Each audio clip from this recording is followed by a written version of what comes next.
누가복음 12장 49절입니다. 내가 불을 땅에 던지러 왔노니 이 불이 이미 붙었으면 내가 무엇을 원하리요? 여러분, 왜 성령을 불이라고 얘기했을까요? 불은 여러 가지 성질이 있잖아요. 뜨겁죠? 불은 다 태워버리죠? 그러죠? 성령을 불로 지금 말씀하고 있거든요. 성령이 임하면 쓸데없는 거 다 태워버린다니까요. 성령이 임하면 구원받기 전에 즐기던 거 다 태워버린다니까요. 성령이 딱 임하면 육신의 것들은 다 태워버린다니까요. 그리고 성령이 임하면 뜨거워져요. 그러죠? 여러분, 말씀 들을 때 뜨겁잖아요. 그러죠? 저는 89년에 구원을 받고 지금까지 이제 전도하는 일을 하고 있습니다. 전도 집회 내용은 외워서 합니다. 그런데도 하다가 제가 울컥할 때가 많아요. 몰라서 듣는 게 아니잖아요. 그분의 사랑을 듣다 보면 뜨거워지잖아요. 말씀 듣다 보면 뜨거워지잖아요. 왜 그래요? 불이 있으니까. 여러분, 그리스도인 속에는 불이 있습니다. 이 불 없다면 그거 진짜 반성하셔야 돼요. 주님이 성령을 불이라고 그랬잖아요. 불이 있어야 된다니까요. 이게 뭔가 뜨거워야 된다니까요. 성령이 사도행전 2장 오순절날 강림한 이후 제자들 마음에 불 붙었지 않습니까? 불 붙은 결과가 뭐예요? 예수님이 십자가에 못 박히시던 전날 밤 다 도망가던 그 겁쟁이 제자들이 사도행전 2장에 성령이 임한 뒤 다 순교했잖아요. 사도 요한만 빼고 다 순교했습니다. 하루아침에 삶이 180도 달라졌다니까요. 불이 임한 거예요. 불이 임한 거예요. 두려움을 태워버리고 육신적인 걸 태워버리고 아니란 삶을 태워버리고 그리고 주님을 위해 자기 몸을 불살랐잖아요. 가장 뜨거워야 될 사람이 그리스도인입니다. 여러분, 영어단의 열정이 두 가지가 있죠. 패션 그리고 인수지어즘. 인수지어즘은 참 교훈적인 단어인데 in이 들어오다, i의 의미가 있다고 해요. 들어오다. 그리고 thus는 theos, thees, eos, 신이라는 의미가 들어있답니다. 그러니까 인수지어즘은 하나님이 들어오다라는 뜻이에요. 하나님이 들어오면 뜨거워진다 그 뜻이잖아요. 성령이 들어오면 뜨거워진다 그 뜻이잖아요. 저도 8년을 장로교를 다니면서 저는 오남이녀의 6번째 아들입니다. 저희 집은 다 불교입니다. 제일 맏 형님이 제가 국민학교 2학년 때 교통사고로 돌아가셨어요. 그래서 형님을 절에 모시고 온 가족 이름을 절에다 다 올렸어요. 어쩌다가 제가 제일 먼저 장로교를 다니기 시작했습니다. 8년을 제가 장로교 다니면서 창피한 얘기지만 한 번도 성경을 끝까지 읽어본 적이 없고 한 번도 제 가족에게 전도해 본 적이 없어요. 무서워서. 제 바로 이 형하고 저하고 7살 터울이거든요. 무서워서. 그리고 저는 형들을 좋아해요. 저를 업고 키우셨어요, 형들이. 그러니까 형하고 관계가 틀어질까 봐. 한 번도 얘기해 본 적이 없어요. 그리고 스스로를 이렇게 위안했습니다. 때 되면 믿을 거야. 내가 기도하면 때 되면 믿겠지. 그러다가 89년에 구원받았습니다. 구원받고 불이 붙었어요. 어떡하지? 우리 가족 어떡하지? 이거 어떻게 해야 돼? 여러분, 인수지에즘 하나님이 들어오면 뜨거워질 수밖에 없어요. 불을 가까이 하는데 추울까요? 불을 가까이 하는데 춥다고요? 불을 품고 있는데 차갑다고요? 물리적으로 가능합니까? 그건 기적이죠. 불을 품고 사는데 차갑다. 남편을 향해 차갑고 자식을 향해 차갑고 이뤄진 영혼을 향해 차갑고 세상을 향해 차갑고 교회를 향해 차갑고 성도를 향해 차갑고 주님 일에 차갑다? 기적입니다. 그건 불가능합니다. 불을 품고 사는데. 구역장 한 사람이 불을 붙잖아요. 불 붙은 구역장 한 사람만 있으면 그 구역이 바뀝니다. 구역이 사는 겁니다. 우리 애틀란타 교회에 불붙은 사람 한 사람만 있으면 교회가 사는 거예요. 많은 불붙은 형제들이 있어서 여기까지 왔죠. 더 많은 사람이 불붙어야 됩니다.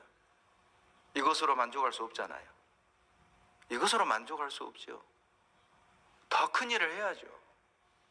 그렇다면 이젠 그 다음에 불붙을 사람들이 필요해요. 여러분, 불 붙으셨습니까? 불 붙으셔야 됩니다. 하나님이 가장 싫어하는 사람이 누구냐? 누구예요?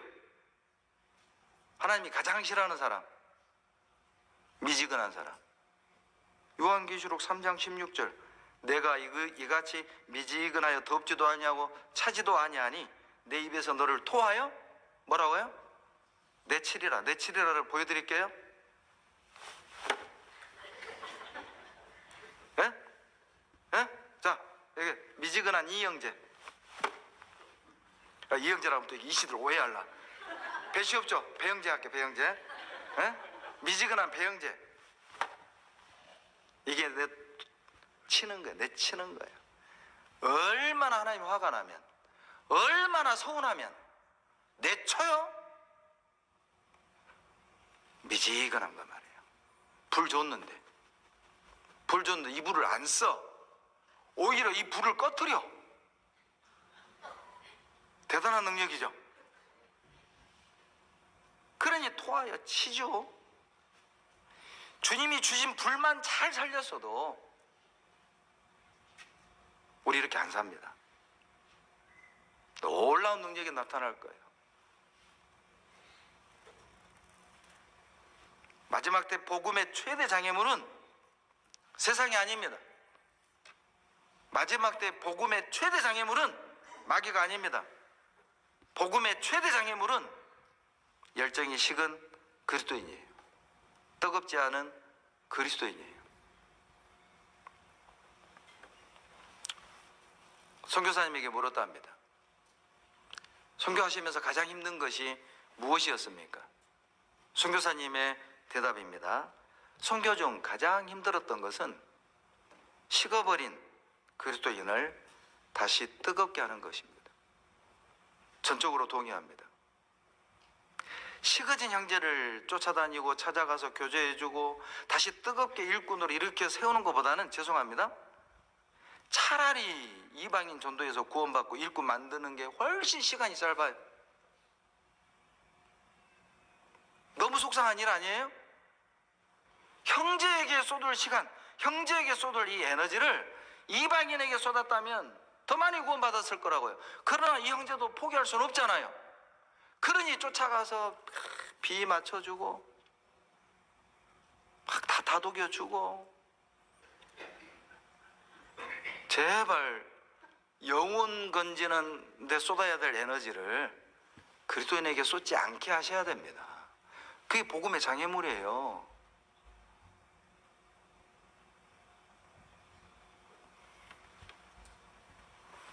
마귀는 차가운 걸 좋아합니다.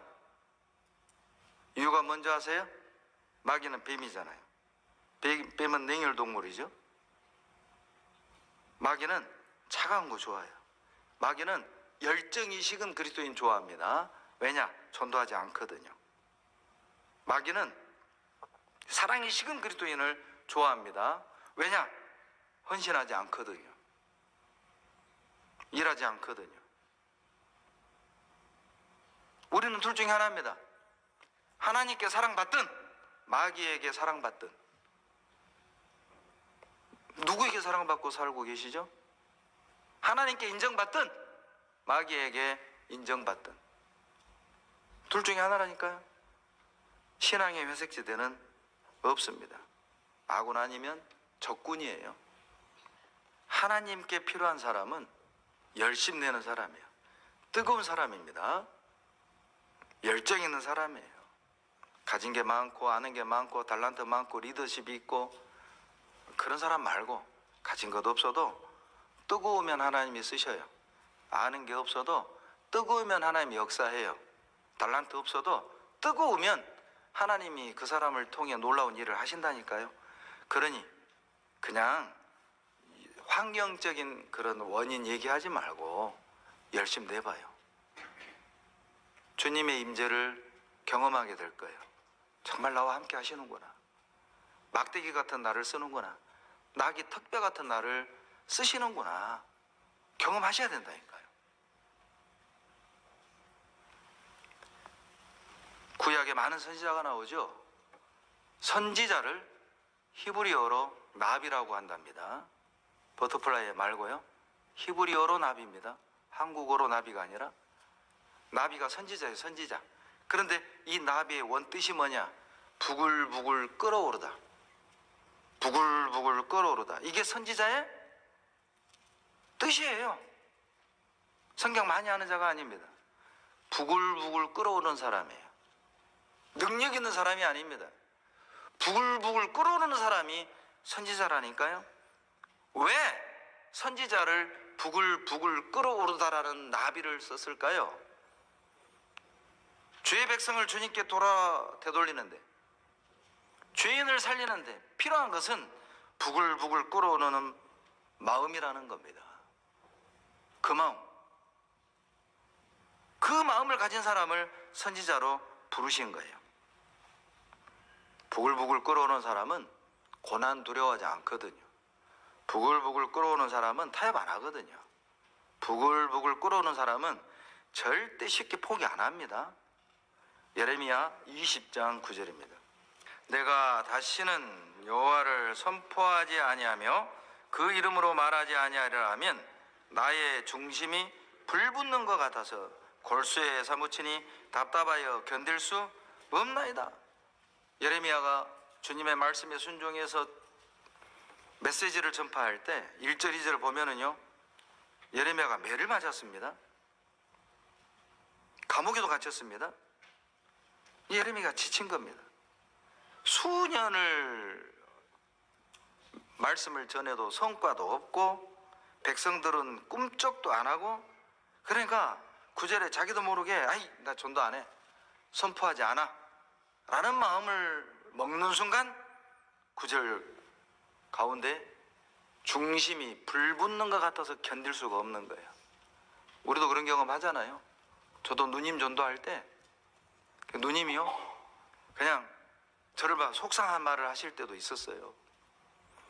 제 일로가 아니라 구원받은 형님들 흠을 이제 보는 거죠. 그러면 저는 속에서 속이 상하는 거예요. 그래서 제일 큰 누나인데 아니 동생들이 부족하지만 그래도 저렇게 열심히 살면 칭찬을 해줘야지, 부족한 것만 탁 지적하면서 구원받은 사람이 저렇게 사냐? 이렇게 이제 내 입을 다물게 하려는 생각이시죠. 저는 그 의도를 알면서도 속이 상하는 거예요. 그리고 이제 문을 탁 닫고 나오면서 두 번 다시 전도하지 않겠다, 그런 마음이 나도 모르게 올라와요. 그러다가 말씀 들으면 그게 됩니까? 다시 돌아가고 또 다시 전도하고 결국 누님도 24년 만에 구원을 받으셨어요. 여러분, 속상해서 나 이제 전도 안 해, 기분 나빠서 나 자존심 상해서 나 이제 전도 안 해, 그게 안 돼요. 우리는 화나서 내뱉은 그냥 투정이지 전도 안 하는 게 이게 불가능합니다. 이미 불이 붙어 있는데 중심에 불 붙는 것 같아서 골수에 사무치니 못 견딘다니까요. 그래서 하나님이 예레미야를 선지자로 부르신 거예요. 영혼을 살리는데 무엇이 필요합니까? 에덴 동산이 어떻고 이스라엘 역사가 어떻고 마지막 징조가 어떻고 줄줄줄 암송하는 거요? 아니요. 성경 몰라도 돼요. 불붙는 심령만 있으면 돼요. 뜨거운 마음만 있으면 돼요. 성경 몰라도 돼요. 괜찮아요. 구원 받아요.